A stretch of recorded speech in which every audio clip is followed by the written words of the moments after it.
அஸ்ஸலாமு அலைக்கும் வரஹ்மத்துல்லாஹி வபரகாத்துஹு. வாங்க இன்றைக்கி அருமையான சுவையான ஒரு முட்டை மசாலா செய்யலாம்.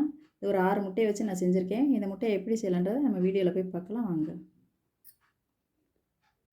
ஒரு பாத்திரம் வச்சு எண்ணெய் நம்ம ஊற்றிக்கலாம். அதில் முதல்ல எண்ணெய் சூடானதை நம்ம மசாலாலாம் ஒன்று ஒன்று சேர்க்கணும். எண்ணெய் ஊற்றிக்கலாம்.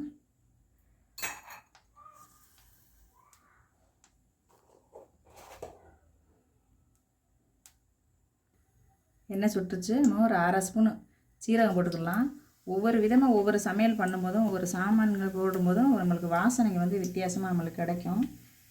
அதுதான் அதில் இருக்க சமையல்லையே இதெல்லாம் நம்ம வீட்டில் இருக்கக்கூடிய பொருள்களை வச்சு தான் நம்ம செய்ய போகிறோம்.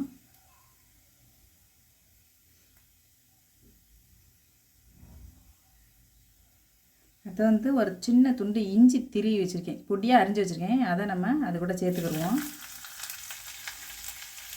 அதுமாதிரி பூண்டு ஒரு 10 பல்லு பூண்டு, அதையும் சின்ன சின்னதாக பொடியை நறுக்கி வச்சுருக்கேன். அதையும் அதை கூட சேர்த்துக்கிடுவோம்.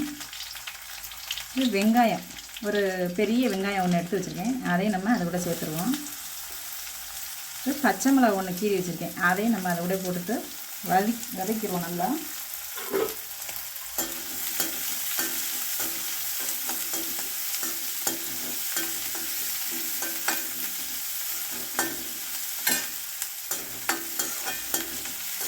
வெங்காயம் கொஞ்சம் செவந்துருச்சு. விட்டமின் ஒன்றுனா மசாலா நம்ம போட்டுக்கிறோம். கருவேப்பிலை ஒரு கொத்து போட்டுக்கிறோம். போட்டு வதக்கிட்டு நம்ம இப்போ மசாலாவில் கூட நம்ம சேர்த்துருவோம். அதில் கொஞ்சம் நல்லா வெங்காயம் வதங்கிச்சுன்னா நல்லா வாசனையாக இருக்கும். நல்லா வாசனை சூப்பராக இருக்கும். நம்மளுக்கு வெறும் மிளகாத்தூள் ஒரு 1/2 ஸ்பூன் வெறும் மிளகாத்தூள் வச்சுருக்கேன். அதை போட்டுக்குவோம். நம்ம வீட்டில் அரைக்கிற மிளகா தனியாலாம் போட்டு அரைப்போம் பாருங்கள். அந்த மிளகாத்தூளும் ஒரு 1/2 ஸ்பூன் வச்சுருக்கேன். காரம் நம்ம விருப்பம் தான், நம்ம விருப்பத்துக்கு தகுந்த மாதிரி போட்டுக்கிறோங்க. அதேமாதிரி நம்ம வீட்டில் அரைச்ச கரம் மசாலா, அதை ஒரு 1/2 ஸ்பூன் கரம் மசாலா போட்டுக்கிடுவோம். நம்ம வாசனைக்கு நல்லாயிருக்கும், சூப்பராக. நம்ம வீட்டில் அரைச்ச கரம் மசாலா தான் அதுவும் ஒரு 1/2 ஸ்பூன் போட்டுக்கிடுவோம். மஞ்சத்தூள் ஒரு 1/4 ஸ்பூன் மஞ்சத்தூள் போட்டுக்கிடுவோம். உப்பு தேவையான உப்பையும் நம்ம அது கூடவே போட்டுருவோம். பார்த்து போடுங்க, ஏன்னா உப்பு முட்டைக்கெலாம் ரொம்ப செலவாகாது. ஏற்கனவே முட்டை அவிக்கும் போது உப்பு போட்டுனே அவிச்சிருக்கேன். இப்போ நம்ம அது கூட இந்த முட்டையை நம்ம அரிஞ்சு வச்சுருக்கேன். இந்த முட்டையை மஞ்சள் கருவு இல்லாமல் வெள்ளை கருவை மட்டும் அரிஞ்சு வச்சுருக்கேன். அந்த முட்டையை நம்ம அதை கூட சேர்த்துக்கிடுவோம். மஞ்சள் கருவை போட்டுறாதீங்க. மஞ்சள் கருவை போட்டிங்கன்னா குழம்புலாம் வெட்டி வெட்டி போட்டுக்கிடுவோம்.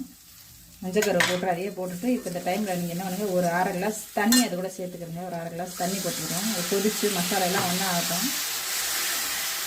தண்ணி ஊற்றினா தான் இந்த மசாலாலாம் ஒன்றா ஆகும். ஒரு 5 நிமிஷம் அப்படியே அந்த பச்சை வாசனையெல்லாம் போயிடும். ஏற்கனவே எண்ணெயில் வதக்கிட்டோம். ஒரு 5 நிமிஷம் இந்த தண்ணி ஊற்றுனால இது இந்த மசாலையெல்லாம் முட்டையில் நல்லா சேரும். உப்பு செக் பண்ணி பார்த்துக்கிறோங்க. 5 நிமிஷம் ஆயிடுச்சு. தண்ணியெல்லாம் சுண்டிடுச்சு. அவ்வளோதான், நம்ம முட்டை மசாலா ரெடி ஆகிடுச்சு. கடைசியாக ஒரு கொத்து கொத்தமல்லி அப்படி போட்டுட்டு நம்ம இறக்கிறோம். நம்ம முட்டை மசாலா சூப்பராக ரெடி ஆயிடுச்சு. சாப்பாட்டில் போட்டு கூட பெசஞ்சு சாப்பிட்டுக்கலாம், தொட்டும் இப்போ நம்ம கடைசியாக நான் அடுப்பை ஆஃப் பண்ணதுக்கு முன்னாடி இந்த மஞ்சள் கருவையும் அது கூட சேர்த்து விட்ருவேன். சேர்த்து சும்மா ஒரு பெரட்டுனா போதும்.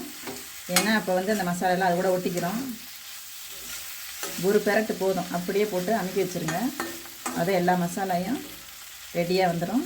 அவ்வளோதான். நம்ம இப்போ அடுப்பை ஆஃப் பண்ணிடலாம். நம்ம அருமையான முட்டை மசாலா ரெடி ஆயிடுச்சு.